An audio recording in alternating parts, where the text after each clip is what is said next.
What is going on, everyone? Welcome back to the channel. My name's Josh and you're joining me for a SuperCoach look at my team coming off the back of round 2 and the scoring that was.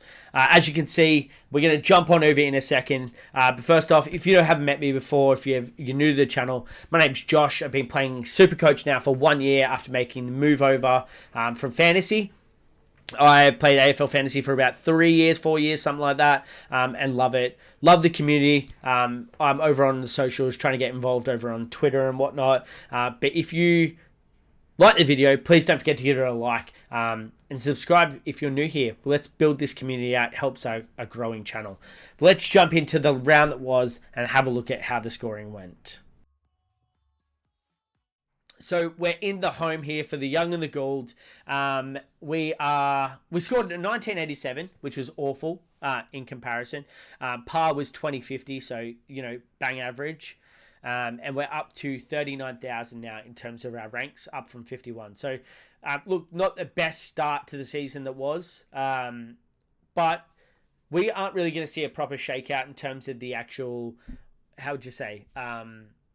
We won't see a proper shakeout of the actual rankings until probably closer to round 5 or 6, once all the primo picks and the fadings kind of happen, and we know those people that didn't pick the primos that were going to have a bye, how have they scored, what has the average been for best 18s, and we'll get a bit of a blueprint for what the AFL does next year as well. So impressive, or importantly for me, I like seeing that change in the rank, but not something that I am banking on or taking too much consideration in. Let's jump into the team and see how it went. Now, I am disappointed right off the rip, and you are too. You can see I used 2 trades last week, and I don't think they were the best of moves, but it is what it is. We had Nick Daicos to start us off.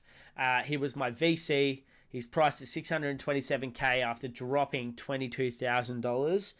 And this is what the non-Nick Daicos pickers have been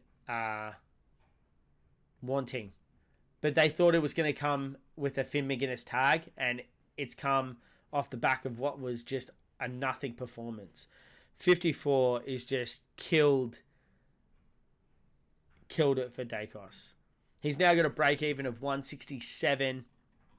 If we come on down, projection wise, he's just set to lose bulk cash, bottoming out at that 570 mark, which is just Jesus Christ. He needs to come out and do a 170 in order to be able to beat his break even and start to correct that price movement.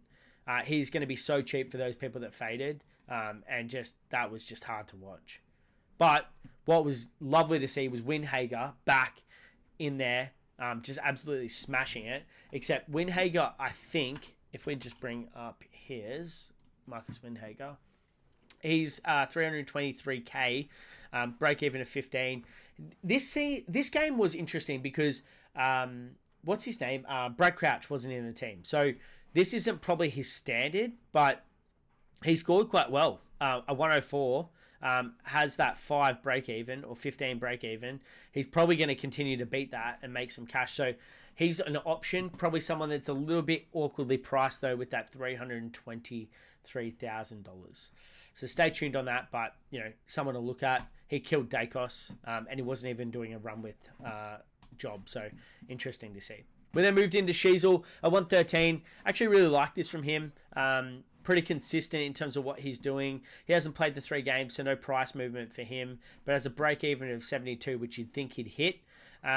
Scored 113 in the prior game, break even of 72, then a 98, and against Carlton has gone 111. So probably someone that is going to go up in cash, which is great to see, and they've got him projected for a 20k price rise, and someone that is a good starting pick, and I've been hot on pretty much through the preseason. The only time I wasn't was when I thought Tom Stewart was going to be a better pick, but after seeing what he did in the preseason game, he was one that absolutely changed my mind with that. So some good cash gen to come from him and a good starting pick. We then have Lockie Whitfield, who went a 124, break even to 67. He is on the bye this week, so if I had a playing bench, I could absolutely loop them and see who's going to score the best. So it's going to be interesting to see, but we got Lockie Whitfield there. We then moved into Hayden Young, who arguably could take the -3 off of Daicos with a 62. It's just... it's killed any price growth, and he's someone that I probably will be jumping off. The only benefit to him is that he doesn't have a bye, so he's going to be someone that plays throughout this whole period up until his round 12 or whatever it is, 13 bye. He has obviously played 2 games, a 62 score, and he's just not put up what we probably thought he was going to do with the average of 66. And he is just going to bleed cash. So 63 against the Crows, obviously not great. Then we've got Adelaide Oval for Gather Round Carlton, a 103. I don't think he'll necessarily be playing back, but yeah, just not great. Not a good pick. Probably someone that we have to look at moving on. Z-Will didn't play because he had the bye, but he will be back for another look at it, and someone that I think will be a good player to pick. Has a nice break even, I believe. Yeah, -2. So should make some cash and be a valuable option down there. And then the absolute must-have rookie. We haven't had defender rookies putting their hand up, but Blake Howes, or Hose, I'm not sure how you say his name. Howes, I think it is. -22 break even. He's made 70k. He's going to continue to put on cash. He has been one of the great picks to start this season at 68k. And he's probably a benefit that comes from having an opening round to confirm that in. So 68 there is really good. He's kind of what you want to see there. Average of 74, and he should continue to make some cash, as I said. If we look at his projections, he's projected to make another 36k. If we go to the end of the buy period, or his buy, he's kind of pushing up towards that 268k mark, which would be great to see. I don't know if you can see that. Did I show you? Yeah, 270k. So that's quite good, and a great pick to have there. We then had Reed and Phillips. I wish I never started Phillips. I should have paid more attention. This could have been a Caulfield, or it could have been a Hoare, or it could have been a Gibcus, but it's not a Gibcus, which is good. So yeah, it could have been anyone else, but it would be nice to have a starting person, and I just don't have that right now, which is hard. But it's all right. Hopefully he plays at some point. Then we jumped into the midfield and we had the Bont. Scored a 136. My captaincy options after Daicos VC. In fantasy, I only had one option, and that was Butters or a Gorn. And I went with Butters, and I should have changed it in this game as well. Having Jason Horne-Francis out, the competition they were playing, I think Butters was probably a better option. But Bont did well, had a few knocks early, I think a knee and an ankle concern, but he just did what he wanted to, really. And he was phenomenal. So he's got a break even though of 148. So he's probably going to go down in cash, and that's the hard part about starting these top price players. But he's not someone you're moving out anyway. You're not trying to chop him down to anyone for value. At least I'm not. He's going to sit in my team for the whole season unless he gets injured. Averaging 131. You can see there that he's projected for 140 break even, a 150 break even, then into a 148 break even, and then into a 125 break even, which is probably a bit more beatable.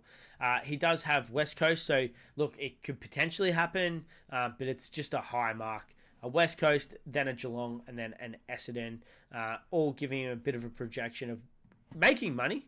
But let's just stay tuned on how that actually plays out. All it takes is one floor score, and that kills that.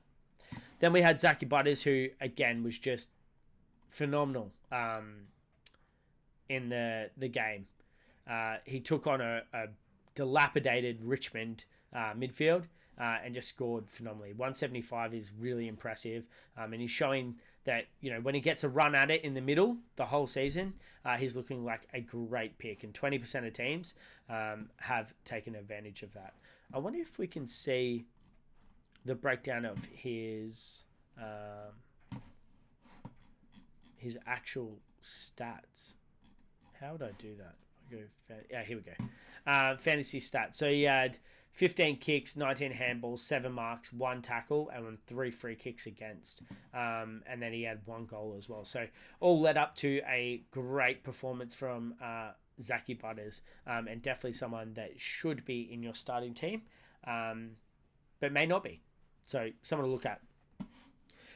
Jack Steele, doing Jack Steele things. He looks back. I messaged my mate. I was like, 8 tackles at half time. What the hell is going on?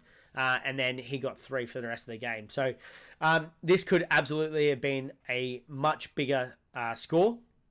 But a 120 is a really great place to start. He has a 61 break even, so he's going to make plenty of cash when he hits that 3-round price movement, an average of 119.5. I don't think anyone expects him to maintain 119.5, but phenomenal to see him scoring well. He's coming up in it against Essendon, who isn't too restrictive, I don't think, for midfielders, or they could be.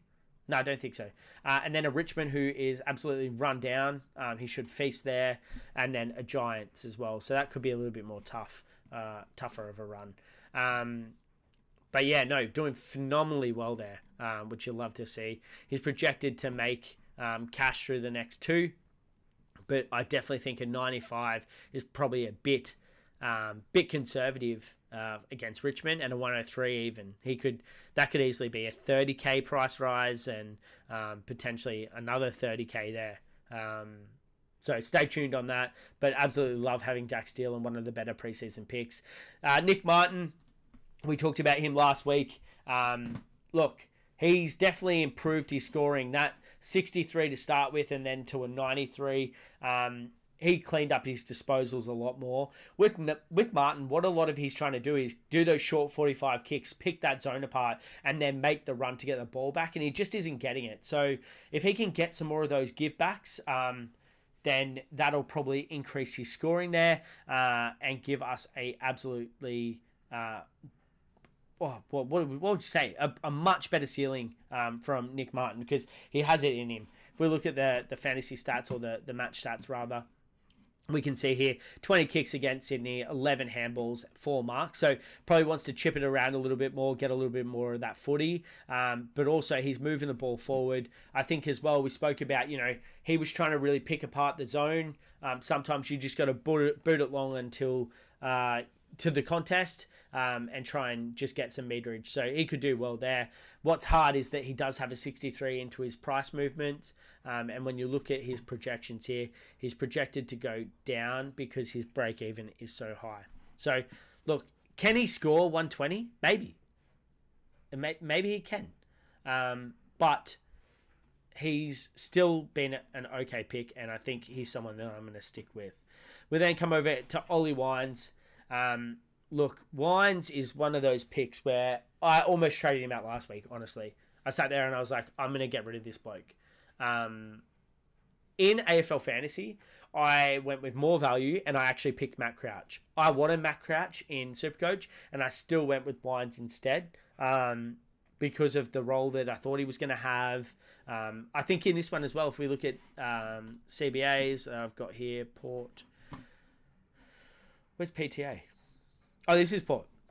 You can see here, Ollie Wines, 64% of his... So he got a bump in his CBAs and still didn't improve his scoring. So someone that I'm going to watch, 99 is probably not where we want to be. He's 96 average. I picked him to probably be more 105 than 99. But if he can make some more cash and probably build up another 5-10 points into his price there, then that would be good. Otherwise, I'm going to have to trade him. And the reason I want to trade him is that we've got 3 fantastic rookies here. In Matt Roberts, McKercher, and Sanders. Matty Roberts doing 94 off the half back against Essendon is great. I thought he was going to score, and he scored well. And he's actually been able to increase his price there. So he's gone up 69,000, and I don't see that stopping anytime soon with the break even of minus 35. Colby McKercher putting up a 95 here with the 68 break even. He should make some cash as well.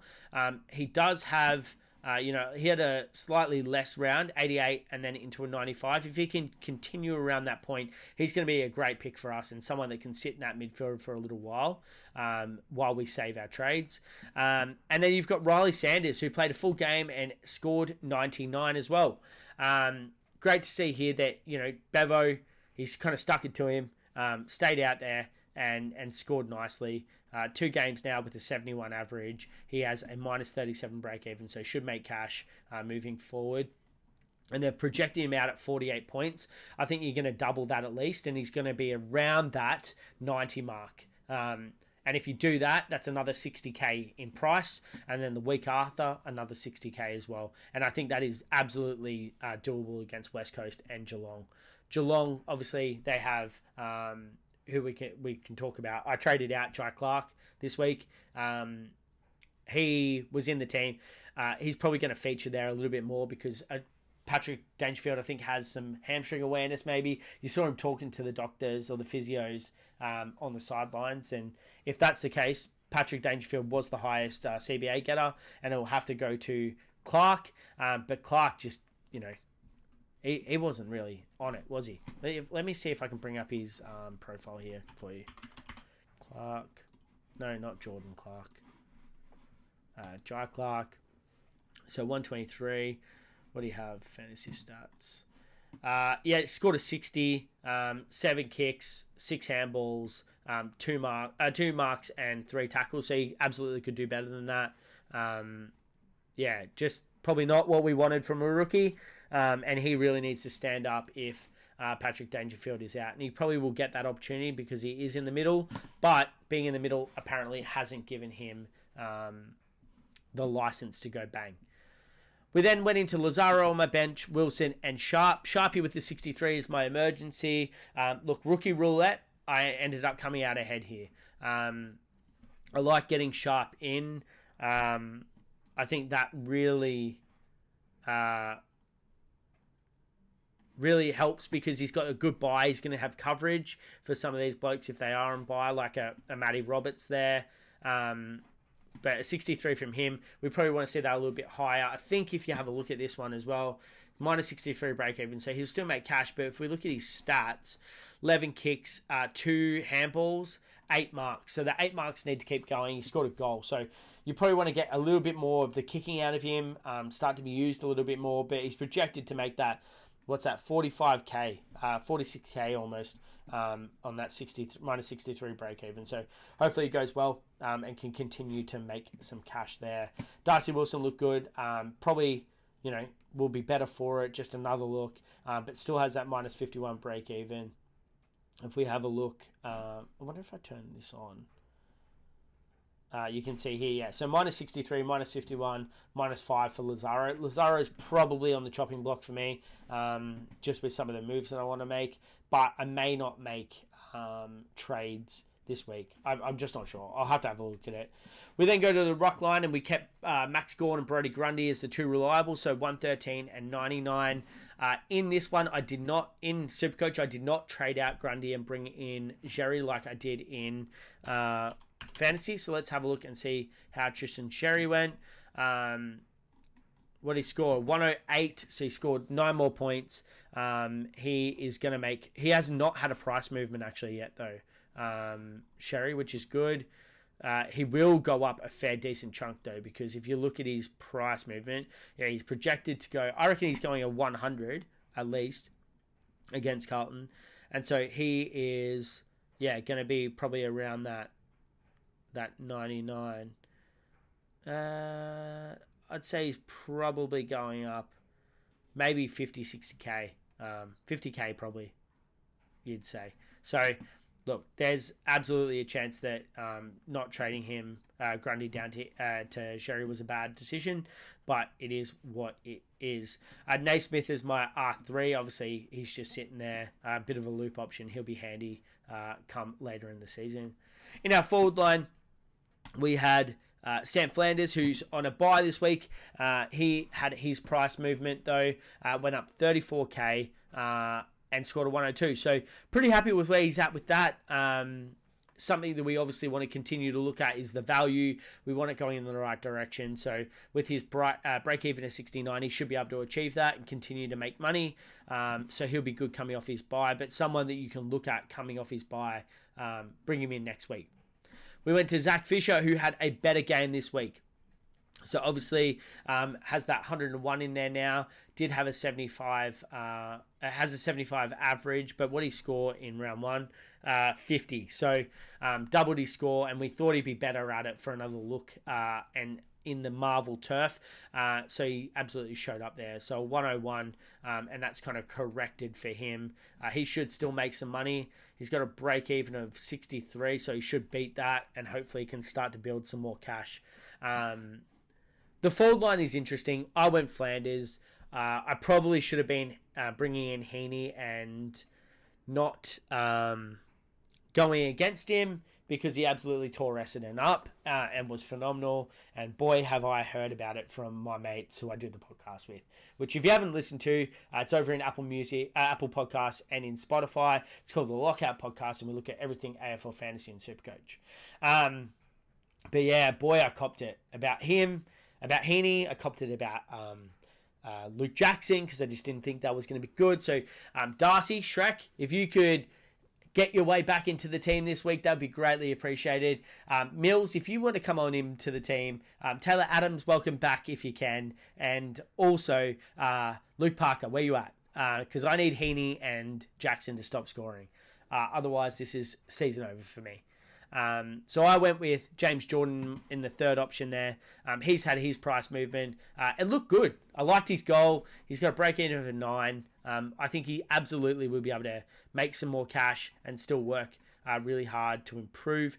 If you look here, he scored that 88, had this 84 in the first round, so really consistent. He's projected for 50, 24. That's horse shit. He's not going to score 24. That'll be probably the 80s continuing. And if you look at his projected, then he goes into his third game. So third round being Richmond, making another 31k off of a projected 77, which we probably think is going to be higher, and will make around maybe the 85s. I'd say he's pretty consistently going to be in. This did come with a goal, though, when you look at this. So 9 kicks, 9 handballs, 3 marks, 4 tackles, and a goal. He's not going to get that goal every week, and being that it was in the fourth quarter, was probably scaled to be a little bit better. So someone to keep an eye on, but I'm glad to see that there has been a cash adjustment there, which is really good. We then come over to Nat Fyfe. Now, Nat Fyfe was subbed out, and Jaeger Ramirez subbed on, but he still did score okay. So 69, he has a minus 12 break even, so should still make some cash. I think this was more of a managing him than an injury, but apparently there was some back awareness or something like that, and I guess they're just being cautious. But 69 from him, has that 86 average. Definitely someone that I think is going to continue to score well, and with the minus 12 break even, he should put some points and cash on the board. Projected to make 36 there with that minus 12. So let's hope he can do that. Harley Reid, 63. There were some nice things to see from Harley Reid. So obviously has that minus 24 cash break even, and he's going to make some cash, averaging 70. It's going to be interesting, because there was that clip that was going around on Instagram, on social media, where he gave that handball, got the handball back, put, I think it was Caniglia down on the ground with a palm off, or don't argue, and then continued to work the ball forward. So I think there's plenty to see there. West Coast fans, hold on to him. He's, hasn't blown the lights out to start, but I think give him time and he will be great. And then we had Sexton. Sexton was just frustrating. Bloody hell. Frustrating. What can you say about Sexton? 47. He got obviously moved forward when Atkins came on, but then in the end of the game was moved back. Do they see him as a forward? Sexy forward, as I saw tweeted, is not doesn't sound as good. We want to bring Sexy back. So keeping him in the back line. If he's playing back, then he is a good pick. However, with the uncertainty, with the move, if that was a structural thing, he could be someone that you look to trade out this week. But he does have that break even. So I'm obviously very cautious of that and probably want to give him one more. We'll then come over into the forward rookie, and we had Aaron Cadman scoring a 90. So this is a 90 that could have been on field, but I just did not do that. He played really well and, really great to see some cash there. So going 66.5k, which is awesome. A minus 52 break even should still do well. And then he has Gold Coast coming up. So hopefully he can score some points against Gold Coast and keep cash gen going. Projected to score another 47k. So if he can score well, that's a 50. Even if he gets a 60, which he's been doing. What's he been scoring? Averaging. Score 55, 72, 90. If he does that 72 mark, that'd be great against a Gold Coast defense. I think he should be fine. So 47k should make some money. Then we got Ollie Dempsey, who I brought in this week. Trying to remember who I traded. Yeah, brought in Ollie Dempsey. I think I made 2 trades. Should figure out what they were.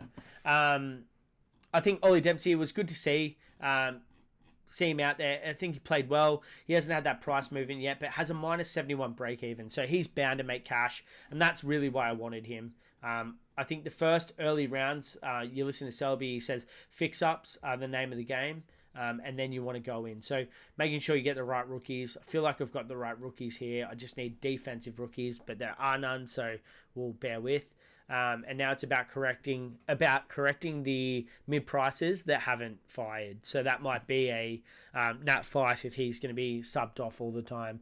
It could be a Sexton if he's not being named down back. Something to keep an eye on there. But that's where we scored. So let's just have a look here really quickly. 83 points against the Bulldogs. He could score there. They're projecting him to make 60 grand. If he does 60 grand, that'd be awesome. That takes him up to the 200 mark, and we can keep building there. The name of the game is cash gen, and I think as long as we're seeing that team values go up, that's what I'm looking for. So, yeah, that's kind of where we're at, where the team is at so far. Early trade thoughts. There are a couple options. Option 1 is trade Whitfield. So if I traded Whitfield, I'd be looking to bring in probably someone to give a bit of structural support. So maybe a Yo, not a Yo, a Yo. Could do a Yo here. If it's not a Yo, it could be a Massimo D'Ambrosio, who was playing wing for them. And was really great to see. And then that would give me some cash in order to correct. Actually, what I could do, if I did that, I could trade out I wonder if I traded out a Phillips. Can I afford a Yo then? 447, 541. So I could do that and really strengthen my defense. The other reason I don't want to do that is that I'm looking to bring Nick Martin into my backline, there. So that's probably where I'm looking to do. So bringing in a Yo and a Massimo is probably not the smartest decision. So it's probably not likely to be the case there. What I am likely to do is trade out Hayden Young, make Hayden Young into either a Yo or a Massimo. And then I would come down and I would turn who would I convert? A Lazaro here into how much is he in this game? A Tom Powell. It's not going to let me. I'd have to, how would I do this? Sub him into there. And then the forward line, I could bring in a Tom Powell for 312. So that'd be kind of what I'm looking to do. I don't love it, but what I could instead do is a Sexton out instead of a Lazaro. The only reason I wanted to keep Sexton was to see if he was going to be a playing down back still, and that's kind of a wait and see. But Sexton having the dot gives me the ability to loop, although I don't really have the ability to loop because these two here can't play midfield. So I'd have to probably... Oh, what if I did that? And then